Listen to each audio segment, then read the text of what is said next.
Hi all, hope all are doing well.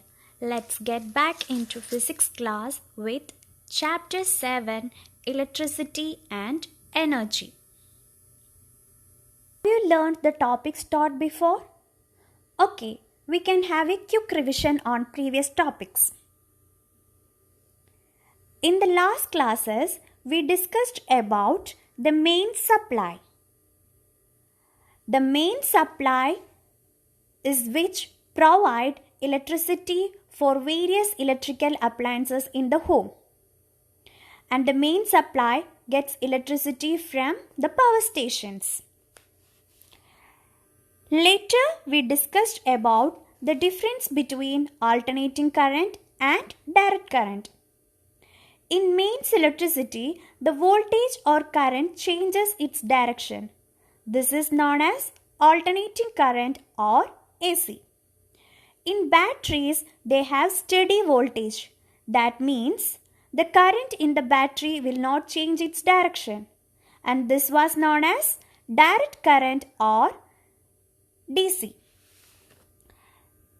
Later, we discuss about two types of safety devices implemented in our homes. And they were fuses and circuit breakers. They both are having the same function, that is, they break the circuit if more current passes through a device and protects the device as well as ourselves. In the last class, we saw how to choose the right fuse for each electrical appliance. And there are two types of circuit breakers. Which are they? Miniature circuit breakers and current circuit breakers. Okay, now it's time to start today's class. Students, we know that most household appliances get their electricity from the mains. When the appliance is plugged into a main socket, a current flows through it and the appliance will start to work. Let's see what is happening to a bulb when it is connected to a socket and the switch is on. By the law of conservation of energy, we know that energy can neither be created nor destroyed. It can be simply changed from one form to another. You can see an electric bulb connected to the main supply through a switch. When the switch is on, the bulb lights up and you can see the current flowing through the wire to the electric bulb. Actually, what is happening over here is the electrical energy provided by the main supply is converted into light energy and heat energy by the light bulb. We can say that light bulb is a simple apparatus that converts electrical energy into light energy. But we have to pay for this energy conversion. You know that? We are paying for this in the form of electricity bill each month. You know how the electricity supply companies calculate our bills? For that, we have to learn about two more physical quantities, and they are power rating and energy consumption. These two cars. One is a sports car and the other one is a normal car.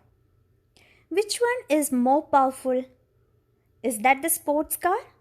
How we can tell that? Because both are having the same amount of petrol in it and they have the same energy conversion. That is, they both converts the chemical energy stored in their batteries to kinetic energy. So what is the factor that decides the powerfulness of a car? It is how fast they can transfer that energy from one form to another. So, we can say that the sports car is more powerful than the normal car as it transfers the energy quicker than the normal car. So, how we can define power in physics? In physics, power is a measure of how much energy is transferred every second. We have already discussed about power rating in electrical appliances.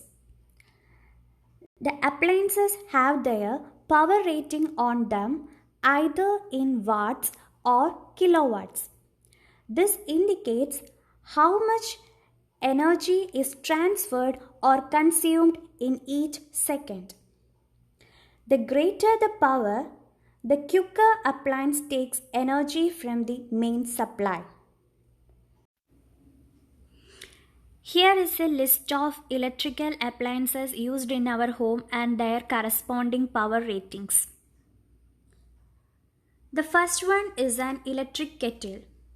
It is having a power rating of 1000 watts. That means it converts an energy of 1000 joules per second. Respectively, the electric iron, room air conditioner, and vacuum cleaner have the same power rating. Coming to the next example, it is a rice cooker. It is having a power rating of 500 watt. That means it converts 500 joules of energy per second. In case of television, it is 120 watts. The filament lamp is having more power rating compared to that of fluorescent lamp. Filament lamp is having either 40, 60 or 100 watts. The fluorescent lamp is having 36 watts power rating. That means the fluorescent lamp consumes less power compared to a filament lamp. You have already studied how to calculate the power. If the voltage and current passing through a circuit or through an electrical appliance is given for you, the electrical power can be calculated by using the formula voltage multiplied by current. We should know to calculate the electricity bill is energy consumption.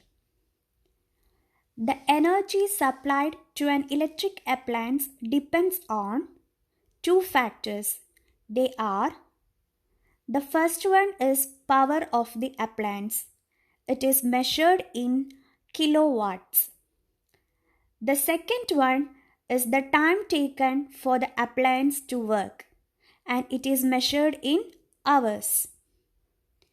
Electricity supply companies measures energy consumption in kilowatt hours, and this kilowatt hours is also known as units of electricity. We can say that our bills are made upon how much unit of energy is consumed by us per month. In the beginning, we said that power is the measure of how much energy is transferred in unit second. So we can rewrite the equation for power as power is equal to energy transferred divided by time. By using this equation, we can calculate the energy transferred or the energy consumed. The energy transferred is given by the product of power and time. It is measured in the unit kilowatt hour. Let's look into a typical example from our daily life. Look, someone is fallen asleep with the television on. The television is having a power rating of 500 watts. It was kept on for 9 hours. Anyway, he have to pay for this 9 hours energy consumption. Let's find out how much energy is wasted or consumed and the amount he has to pay for this energy consumption. It is given that the power of the television is 500 watts. In order to calculate the energy consumption, we have to convert the given watts into kilowatts. We know that 1 kilowatt is equal to 1000 watts. So, 500 watts is equal to 0.5 kilowatts. It is also given that the time taken is 9 hours. We have the formula for energy transferred as energy transferred is equal to power multiplied by time taken. Here, the power consumed is 0.5 kilowatt and the time taken is 9 hours. So we will get the answer as 4.5 kilowatt hours or 4.5 units. Suppose the cost for 1 unit of electricity is 10 rupees, then the cost for 4.5 unit of electricity can be calculated by cost is equal to 4.5 units multiplied by 10. That is rupees 45. So the total amount he has to pay for the 9 hours working of television is rupees 45. It is this way the cost of total unit of electricity consumed by electrical appliances are calculated. To know the total energy consumption in our homes, a device like this is implemented. This is known as electricity meter or energy meter. This is a digital energy meter which displays the amount of energy consumed in kilowatt hours. Later, according to the current rate for 1 unit of electricity, the electricity bill for the meter reading is calculated. To work out how many units were supplied for the current month, we have to subtract the previous reading from the latest reading of the meter. This is how we read the electricity meter and calculate the electricity bill for a month. Hope you learned how to calculate the electricity bill. With the help of your parents, find out how much energy was consumed in your home during last month and calculate the amount of money for the total energy consumption. Let's learn more about paying for electricity by your findings. Thank you.